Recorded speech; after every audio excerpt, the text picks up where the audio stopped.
নমস্কার বন্ধুরা, আমি সায়ন্তিকা আর আপনারা দেখছেন আমার ব্লগার সায়ন্তিকা চ্যানেলে আরেকটি নতুন ব্লগ।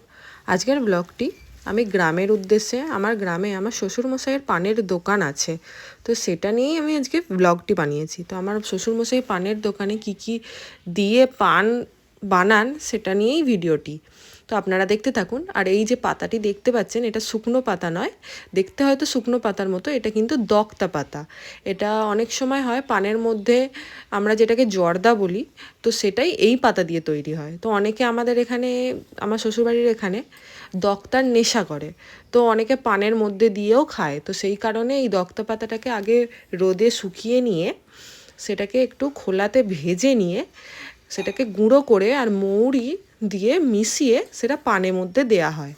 তো সেই জন্য মৌরিটাকেও ভেজে নিয়েছে আমার শ্বশুরমশাই। এই যে তারপরে মৌরিটি এবং দক্তাটি একসঙ্গে মিশিয়ে দিয়েছে।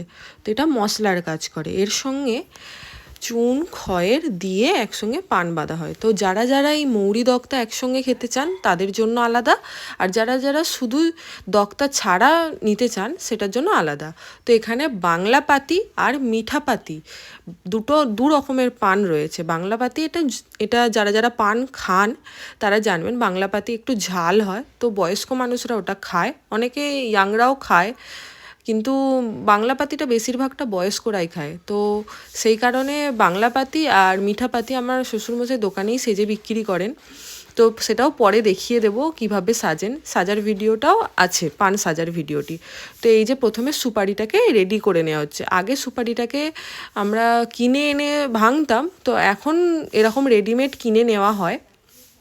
তো রেডিমেড কিনে নিয়ে সেটাকে একটু ভেঙে নিতে হয়, কারণ অনেক বড় বড় ভাঙা, তো সেই জন্য। আর এটাকেও রোদে শুকিয়ে নিতে হয়, অনেক সময় ভিজে থাকে, আর বর্ষাকালে তো জানেনই একটু ভাবনা মতো হয়ে থাকে, সেই জন্য আমাদের রোদে দিতে হয়, নাহলে গরম খোলায় একটু গরম করে নিতে হয়।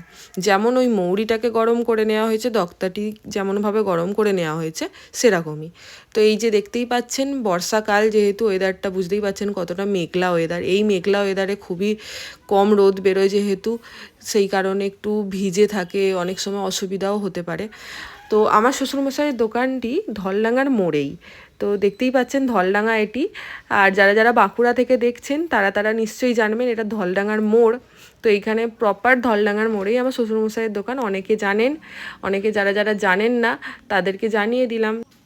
আমার শ্বশুরমশাই বলে পানের দোকান যেটা, পান যেহেতু পার্বতীর আর এক রূপ, তো মাতা পার্বতীর যেহেতু রূপ, সেই কারণে পান সাজার সময় আমার শ্বশুরমশাই পানের সাজানোর জন্য আলাদা জামা কাপড় রাখে এবং ঘরোয়া জামা কাপড় আলাদা রাখেন। পান সাজতে গেলে আলাদা জামা কাপড় পরেই পান সাজে, কারণ ওটা আমার শ্বশুরমশাইয়ের ব্যবসা যেহেতু, আর আমার শ্বশুরমশাইয়ের ওটা খুবই প্রিয় ব্যবসা। আর খুবই মানে ভাবেন যে ওটায় কোনো ছোঁয়াছুঁই থাকবে না, যেহেতু ভাত খেকো কাপড়েও আমার শ্বশুরমশাই পান সাজতে বসেন না।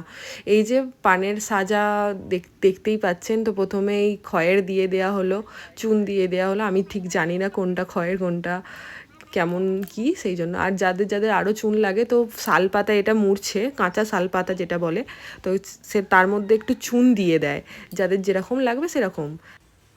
আজকের ভিডিওটি আমি অন্য রকমের বানালাম, আমার শ্বশুরমশাই জানেন না, আমার শ্বশুরমশাই কোনোদিনও ক্যামেরার সামনে আসেন না। তো ভালো লাগলে অবশ্যই লাইক করবেন, বাই বাই, সাবস্ক্রাইবও করে দিয়ে যাবেন। Thank you so much.